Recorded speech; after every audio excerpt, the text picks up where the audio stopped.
শত শত ছাত্রকে স্লোগান দিতে শোনা গিয়েছিল, বন্যায় যদি মানুষ মরে সেভেন চার্জ থাকবে না রে। আসামের বর্তমান মুখ্যমন্ত্রী হিমন্ত বিশ্ব শর্মা একাধিকবারই প্রকাশ্যেই বলেছেন বারবার, বাংলাদেশ বিচ্ছিন্নতাবাদী গোষ্ঠী আলফার নেতাদের ভারতের কাছে হস্তান্তর করছে বলেই আসাম আজ এত শান্তিপূর্ণ। बांग्लादेश की वजह से 7 सिस्टर स्टेट्स में पीस था, अमन था, कोई दंगा फसाद नहीं था। लेकिन मोदी ने, भारत ने बांग्लादेश में आग लगाने की कोशिश की। फिर बांग्लादेश ने बदला लेने के लिए अब 7 सिस्टर्स में आग लगा दी है। अब मोदी सरकार, वेस्ट बंगाली मीडिया और वेस्ट बंगाल के लोग रो रहे हैं। और अब पता चला है मोदी को कि भाई बांग्लादेश के साथ जो पंगा लिया है ये चंगा नहीं है, पंगा इज नॉट चंगा। और ये हमारे ऊपर भारी पड़ चुका है, और इतना भारी पड़ गया है कि वहां के लोग खुद मोदी के खिलाफ हो चुके हैं। अस्सलाम वालेकुम व्यूअर्स, मैं हूं एहसान खान और आप देख रहे हैं यूट्यूब चैनल एहसान रिएक्शन विद एहसान। मैं उम्मीद करता हूं आप जहां भी होंगे एंजॉय करते होंगे, मजे में होंगे और फिट फाट होंगे। ब्रेकिंग न्यूज़ है जो आपके साथ शेयर कर रहे हैं इस वक्त। वेस्ट बंगाल के जो लोग हैं, वेस्ट बंगाल का मीडिया, फिर वहाँ के एक्सपर्ट्स, तज्जियाकार, अब वहाँ पर एक बात बहुत ही ज़्यादा डिस्कस हो रही है, आपस में बातचीत हो रही है कि हम बांग्लादेश के बगैर सर्वाइव नहीं कर सकते। अगर हमने पीसफुली अपनी लाइफ गुजारनी है तो फिर हमें भाई बांग्लादेश का सहारा चाहिए ही चाहिए।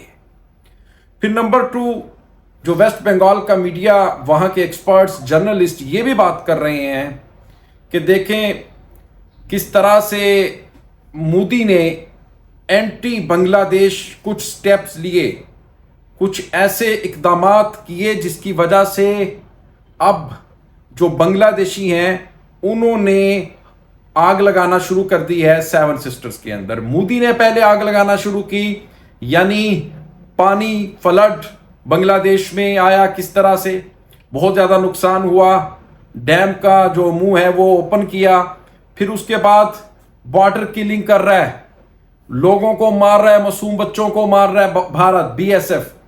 नंबर 3 क्या कर रहा है भारत के शेख हसीना को अपने पास बिठा रखा है, और फिर से यानी मोदी फिर से चाहता है कि लॉबी करके, साजिश करके शेख हसीना को वापस फिर लेकर आए बांग्लादेश में वजीर आजम के रूप में, और डॉक्टर यूनुस की हुकूमत को नाकाम कर दिया जाए।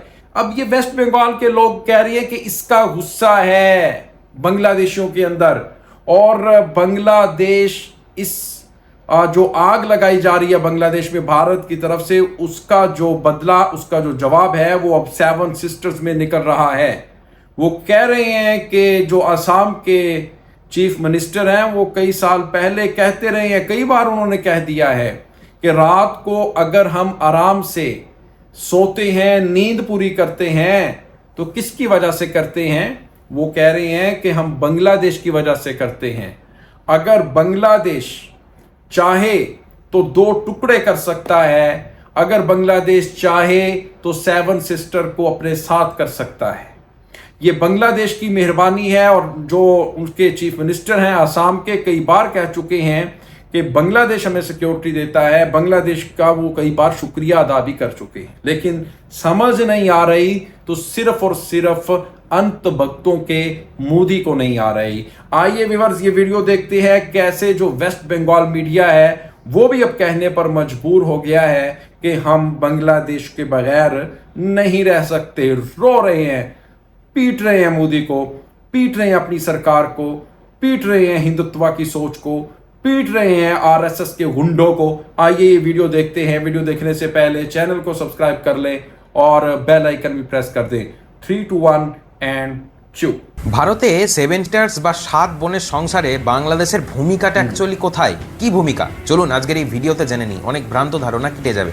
বাংলাদেশের নতুন অন্তর্বর্তী সরকারের প্রধান উপদেষ্টা মোহাম্মদ ইউনুস দায়িত্ব গ্রহণের ঠিক 2 দিন আগে ভারতীয় চ্যানেলে অর্থাৎ NDTV-কে একটি সাক্ষাৎকার দেন। সেখানে তিনি বলেন, আপনি যদি বাংলাদেশকে অস্থিতিশীল করে তোলেন তাহলে সেই অস্থিরতার আঁচ কিন্তু বাংলাদেশের বাইরেও মিয়ানমার, পশ্চিমবঙ্গ সর্বত্র ক্ষেত্রেই অগ্নুৎপাতের মতো ছড়িয়ে পড়বে। আর এই কথাটা শুনেই ভারতবর্ষের বিভিন্ন লোকের মাথা গরম হয়ে যায়, বাংলাদেশের মানুষজন হাতে তালি দিতে শুরু করে। দেখুন, শেখ হাসিনা সরকারের পতনের আগের কয়েকদিনে বিভিন্ন ভারতীয় সংবাদপত্র বা চ্যানেলকেও দেওয়া একাধিক সাক্ষাৎকারেও তিনি মোটামুটি এই একই ধরনের সতর্কবাণী উচ্চারণ করেন বারংবার।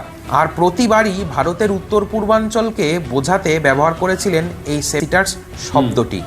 লক্ষণীয় বিষয় হলো, ভারতে উত্তর পূর্বাঞ্চলের রাজ্যগুলোকে বোঝাতে এখন কিন্তু নর্থ ইস্ট বা নর্থ ইস্টার্ন স্টেটস কথাটাই বেশি ব্যবহার করা হয়। সেভেন্টার্স কথাটা এককালে জনপ্রিয় হলেও এখন ভারতীয় সেটি প্রায় ভুলতেই বসেছেন। অথচ ভারতে সেভেন্টার্স কথাটা ইদানিং প্রায় অপ্রচলিত হলেও বাংলাদেশে এই অঞ্চলটিকে বোঝাতে এখনও কিন্তু ওই শব্দটি সবচেয়ে বহুল ব্যবহৃত শব্দ। এমনকি দিন কয়েক আগে বাংলাদেশে আকস্মিক বন্যার পর কোনো শিক্ষা প্রতিষ্ঠানের ক্যাম্পাসে শত শত ছাত্রকে স্লোগান দিতে শোনা গিয়েছিল, বন্যায় যদি মানুষ মরে সেভেন্টার্স থাকবে না রে। সেই দৃশ্যের ভিডিও প্রবল বেগে ভাইরাল হয়ে ছড়িয়ে পড়েছিল ভারতেও। তথাকথিত সেভেন্টার্সের ভারতের সঙ্গে যুক্ত থাকা না থাকার প্রশ্নে বাংলাদেশের যে একটা প্রত্যক্ষ সম্পর্ক রয়েছে, সম্ভবত সেই ইঙ্গিতই প্রচ্ছন্ন ছিল শিক্ষার্থীদের ওই স্লোগানে। এবার বাংলাদেশের নিরাপত্তা বিশ্লেষকরা বারবার এই বিষয়টির উপরও জোর দিয়েছেন। আসলে বাংলাদেশের সঙ্গে ভারতের যে 4000 কিলোমিটারের বেশি দীর্ঘ স্থল সীমান্ত, তার প্রায় 2/3 কিন্তু এই সেভেন্টার্সের সঙ্গে। আরও নির্দিষ্ট করে বললে 7টির মধ্যে 4 বোন আসাম, মেঘালয়, ত্রিপুরা ও মিজোরামের সঙ্গে। ইতিহাস বলে সেভেন্টার্স ভুক্ত এই রাজ্যগুলোর বিভিন্ন বিচ্ছিন্নতাবাদী গোষ্ঠী অতীতে বাংলাদেশের ভূখণ্ড থেকেই অবাধে তাদের কর্মকাণ্ড চালিয়েছে। আবার যখন ওই নেতাদের বাংলাদেশ সরকার ভারতের হাতে তুলে দিয়েছে, তাদের সক্রিয়তাতেও দেখা গেছে ভাঁটার টান। সেভেন্টার্সে সব থেকে বড় রাজ্য আসামের বর্তমান মুখ্যমন্ত্রী হিমন্ত বিশ্ব শর্মা একাধিকবারই প্রকাশ্যেই বলেছেন বারবার, বাংলাদেশ বিচ্ছিন্নতাবাদী গোষ্ঠী আলফার নেতাদের ভারতের কাছে হস্তান্তর করছে বলেই আসাম আজ এত শান্তিপূর্ণ। রাজ্যের লোক রাতে নিশ্চিন্তে ঘুমাতে পারে। ফলে ভারতের এই অঞ্চলটির উপর প্রতিবেশী বাংলাদেশের যে একটা स्ट्रैटेजी। आपने ये वीडियो देखी है कैसे जनाब जो वेस्ट बंगाल के लोग हैं वो भी अब कहने पर ये मजबूर हो गए हैं कि अगर बांग्लादेश के अंदर आग लगेगी, अमन नहीं आएगा, पीस नहीं आएगा, तो फिर उसका असर हमारे ऊपर भी पड़ेगा।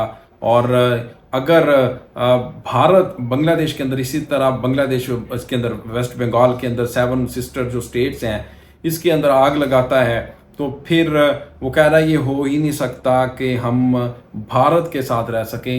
ये जितनी भी स्टेट्स हैं ये जा मिलेंगी बांग्लादेश के साथ, यानी वो कह रहे हैं कि हम बांग्लादेश के बगैर सर्वाइव भाई नहीं कर सकते। व्यूअर्स, आपका इस वीडियो के बारे में क्या कहना बताइएगा।